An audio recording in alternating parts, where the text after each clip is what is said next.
सज्जन हो, नमस्कार. चतुर्वेद चिंतनामध्ये आपण यजुर्वेदाचं चिंतन करतोय. ज्या वेदमंत्रांनी यजन केलं जातं, यज्ञ केला जातो, म्हणून त्याला यजुर्वेद असं म्हटलं जातं. या यजुर्वेदाचे जे दोन भाग आहेत, शुक्ल यजुर्वेद आहे, कृष्ण यजुर्वेद आहे. आणि त्यापैकी तैत्तिरीय उपनिषदामधल्या पंचकोशांचा आपण थोडासा विचार करतो आहोत. या पंचकोशांच्या विवरणामध्ये भृगु ऋषींचा उल्लेख आलेला आहे आणि ते तप करतायत. त्यांनी एकेका कोशामधून प्रवास केलेला आहे आणि ते तुम्हा आम्हाला सगळ्यांना घेऊन त्या विमानातून पुढे चाललेले आहेत. त्या सुंदर अशा विमानाचे ते वैमानिक आहेत असं म्हणायला हरकत नाही. आपण सगळेजण त्यात बसून प्रवास करतो आहोत. आणि हे जे विमान आहे, आध्यात्मिक विमान, हे पुष्पक विमानासारखं आहे की ते कितीही मोठं होऊ शकतं आणि कितीही छोटं होऊ शकतं. जेवढे साधक या ज्ञान चर्चेच्या प्रवासात येऊ इच्छितात, त्या सगळ्यांसाठी या विमानाची प्रवेशद्वार मुक्त आहेत. आपण कोणीही यामध्ये येऊन बसू शकता आणि हा एक वेगळाच प्रवास करू शकता. कारण वेदांना अभिप्रेत असलेले विचार आणि वेदांनी सांगितलेले संकल्परूप विचार, यामध्ये जो कोणी प्रवेश करतो आणि त्याप्रमाणे अनुकरण करायचा प्रयत्न करतो, त्या सगळ्यांसाठी या विमानाचं तिकीट विनामूल्य उपलब्ध आहे. भृगु ऋषींना आता एक वेगळं समाधान वाटतंय आणि या ठिकाणी त्यांनी जो प्रवास सुरू केलाय, कशाचा? तपस्येचा. आणि ही तपस्या सुरू झाली आणि त्यांना आता वेगळीच अनुभूती येऊ लागली. आता ही जी अनुभूती आहे, ही कशी वेगळी आहे हे एवढ्यासाठी सांगतो की आत्तापर्यंत विज्ञानमय कोशापर्यंत अभ्यास चालू होता, रिसर्च चालू होता. पण आता अधिक आतल्या कोशामध्ये तिथं आता प्रवेश सुरू झालाय. वर्ष 2 वर्ष प्रयत्न चाललेला आहे की परब्रह्म काय आहे, मला ब्रह्माची अनुभूती घ्यायची. यासाठीचा प्रयत्न सुरू झालाय आणि या ठिकाणी त्यांना आनंदाच्या लहरी येऊ लागल्या. भृगु ऋषींना आनंदाच्या लहरी येऊ लागल्या. आणि इथे तो थांबेच ना. हळूहळू हळूहळू हळूहळू आनंदाच्या लहरी वाढतायत असं लक्षात येऊ लागलं. कारण आता ज्या कोशामध्ये त्यांचा प्रवेश होत होता, त्या कोशाचं नावच आहे आनंदमय कोश. आनंदो ब्रह्मे दिव्यजानात. आणि हा आनंदमय कोश जो आहे, याच्यामध्ये भृगु ऋषी आता पूर्णपणे तद्रूप होऊन गेलेले. आता त्यांना काहीच समजत नाहीये आणि आता कुठलं उद्दिष्टही डोळ्यापुढे नाहीये. आता आनंद सगळीकडे, फक्त आनंद, दुसरं काही नाही. परमानंद, आनंद, या आनंदाच्या उकड्या फुटतायत. तुम्हा आम्हाला होणारा आनंद, ऋषींना होणारा आनंद, देवदेवतांना होणारा आनंद, या प्रत्येक आनंदांना स्तर दिलेले आहेत. आणि हे सगळे स्तर जे आहेत यांचा उल्लेख या तैत्तिरीय उपनिषदामध्ये अगदी फार चांगल्या प्रकारे केलेला आहे. मग तो पहिला आनंद कसा आहे?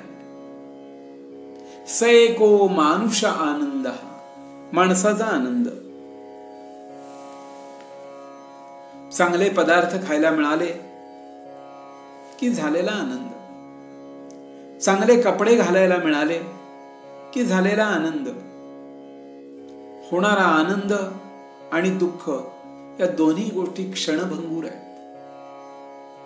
त्या आनंदाला फार महत्व नाहीये, कारण तो क्षणभंगूर आहे. थोडा वेळ आनंद, थोडा वेळ दुःख, अशी सारखी लटपट खटपट चालू आहे. अशा प्रकारचा आनंद त्याला म्हणतात स एको मानुष आनंद. श्रोत्रियस्य चाका महतस्या तेये शतम मानुषा आनंदाः. श्रोत्रिय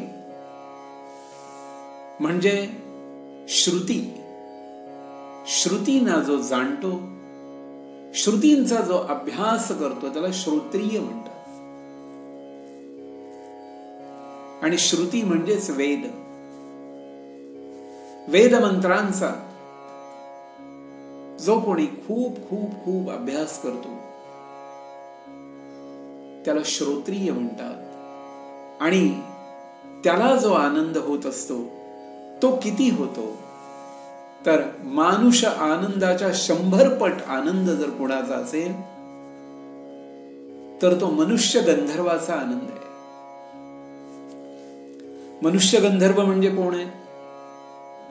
की ज्यांनी संगीताची उपासना केलेली आहे. 12 25 वर्ष 30 वर्ष संगीताचीच उपासना करतायत. सरोदित त्या स्वरामध्येच गात राहतायत, स्वर गात राहतात, म्हणून ते स्वर्गात असल्यासारखे आहेत. त्या तंबोऱ्यांच्या 4 तारा आणि त्याच विश्वामध्ये तो गायक असतो, गायिका असते. त्यांना तहान भूक सुद्धा लागत नाही. ते आपल्या स्वरांमध्येच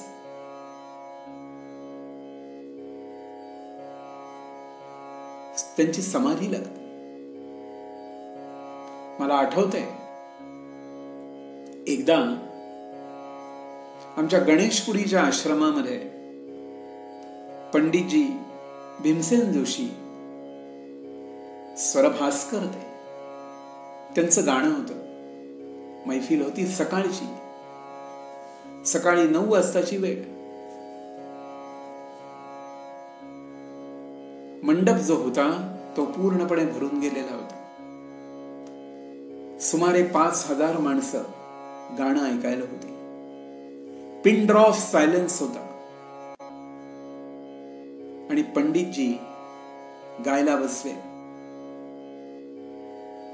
4 तंबोरे लागलेले होते आणि त्यांचे सगळे शिष्य उपेंद्र भट असतील, माधव गुडी असतील, असे 4 जण ते तंबोऱ्यावर होते. पुरुषोत्तमजी वालावलकर हार्मोनियमला होते आणि कामत, मला वाटतं भरत कामत, आठवत नाही सुभाष कामत की भरत कामत, यापैकी तबलजी होते. मला आठवते एवढंच आहे.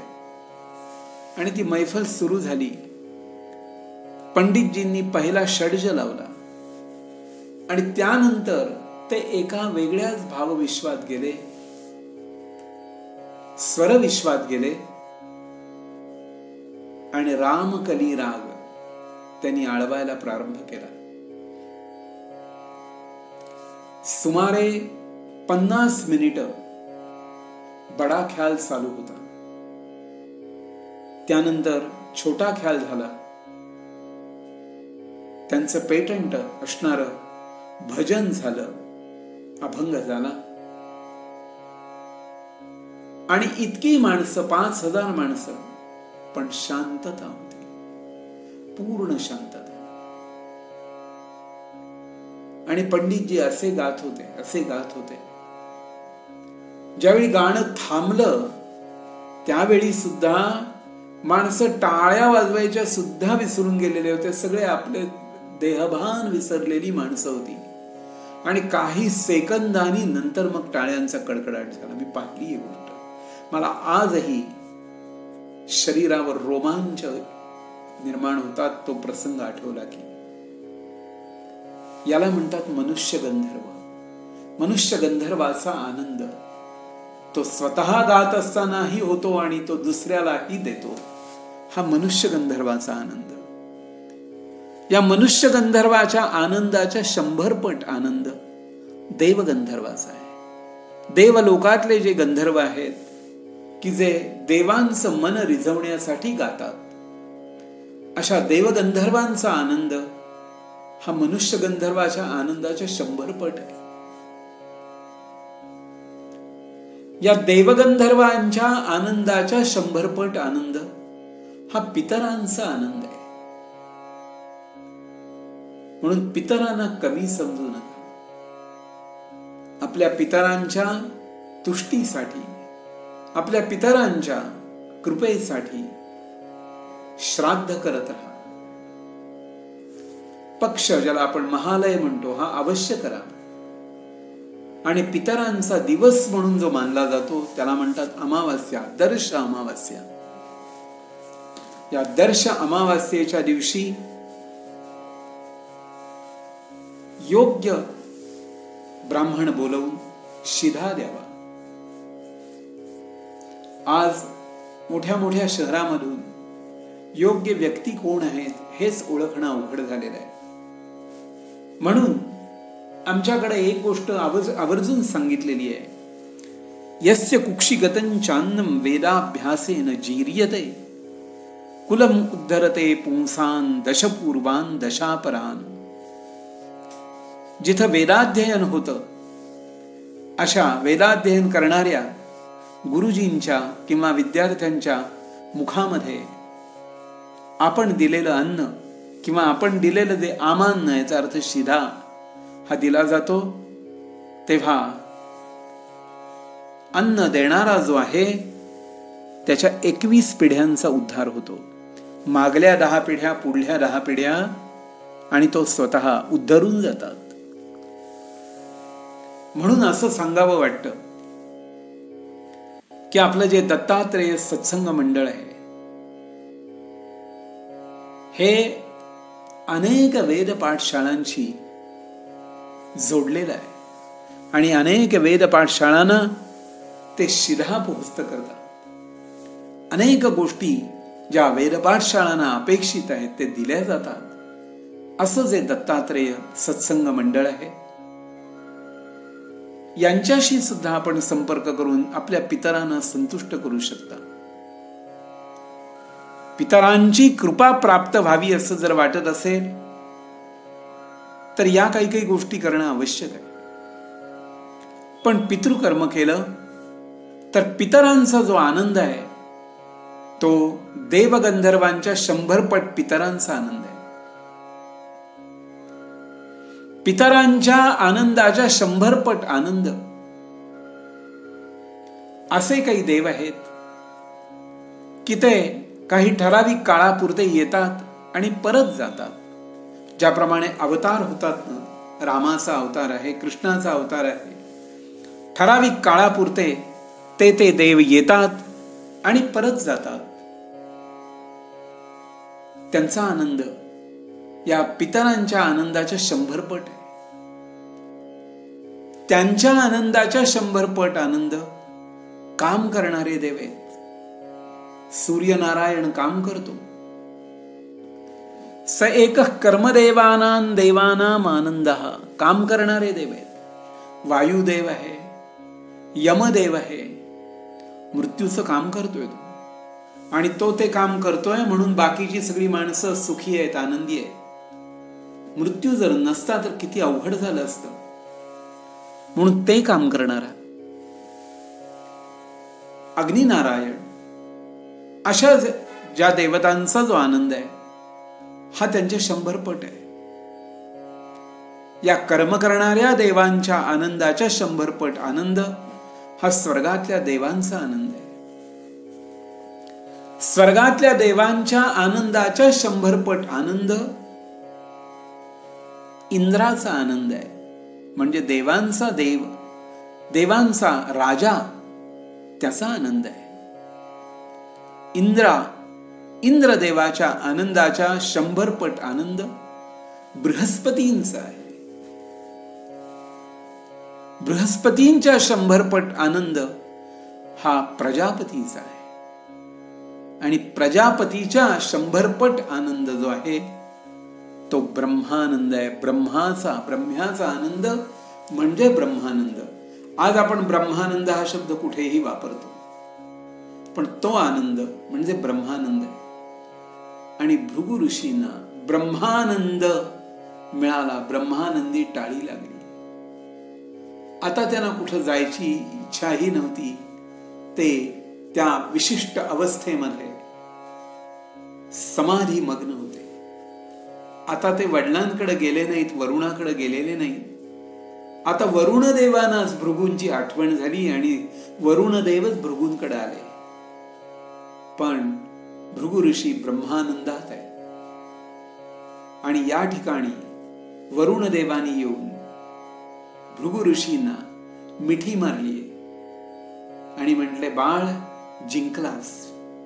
आज तू ब्रह्म कुठे आहे, काय आहे हे प्राप्त करून घेतलंस. असे जे 5 कोश आहेत, पहिला अन्नमय कोश, दुसरा प्राणमय कोश, तिसरा मनोमय कोश, चौथा विज्ञानमय कोश आणि 5वा आनंदमय कोश. अशा ज्या 5 कोशातून आपण ज्यावेळी प्रवास करू लागतो त्यावेळी एक वेगळीच अनुभूती आपल्याला सुद्धा येऊ शकते. पण त्यासाठी आपण भृगूंनी सांगितलेल्या मार्गाने जायचा प्रयत्न केला पाहिजे. आता तुम्हा आम्हाला एवढं तप करायला लागणार नाही की जे भृगूंनी केलंय, कारण त्यांनी ते तप करून हे सिद्ध केलंय की शेवटी ब्रह्म कुठे आहे, ब्रह्मानंद कुठे आहे, तर तो आनंदात आहे. आणि तो आनंदातला ब्रह्मानंद जर प्राप्त करायचा असेल तर त्यासाठी तशीच साधना केली पाहिजे. म्हणून पहिल्यांदा अन्न सुधारलं पाहिजे, प्राणायाम केला पाहिजे, मन सुधारण्याकरता मनावर कंट्रोल करायला पाहिजे, अभ्यास वृत्ती ठेवली पाहिजे विज्ञानमय कोशासाठी. तर आपल्याला आनंद प्राप्त होऊ शकतो. आणि हा आनंद तुम्हा आम्हाला सगळ्यांना मिळत राहो. पंचकोशातून मिळणारा जो आनंद आहे तो एक अद्भुत आणि रम्य अशा प्रकारचा आनंद आहे. तो आपण सगळ्यांनी प्राप्त करून घेतला पाहिजे. आणि त्यासाठी वेदांचं चिंतन केलं पाहिजे आणि हा वेदरूपी वृक्ष टिकला पाहिजे. यासाठी प्रत्येकाने, प्रत्येक व्यक्तीने प्रयत्नशील राहिलं पाहिजे, अभ्यास करत राहिलं पाहिजे. म्हणजे एक दिवस त्या वेद वृक्षाची मधुर फळं आपल्याला निश्चित चाखायला मिळतील. सज्जन हो, आपण या पंचकोशावर थोडं चिंतन केलंय. आणखीन थोडासा जो भाग आहे यजुर्वेदाचाच आहे, त्याचा आपण आणखीन काही भाग चिंतन करूया आणि त्यानंतर पुढे आपण सामवेदाचा विचार करूया. आपल्या सर्व सज्जन मंडळींना पुन्हा एकदा विनम्र अभिवादन करून मी या ठिकाणी विरमतो. धन्यवाद.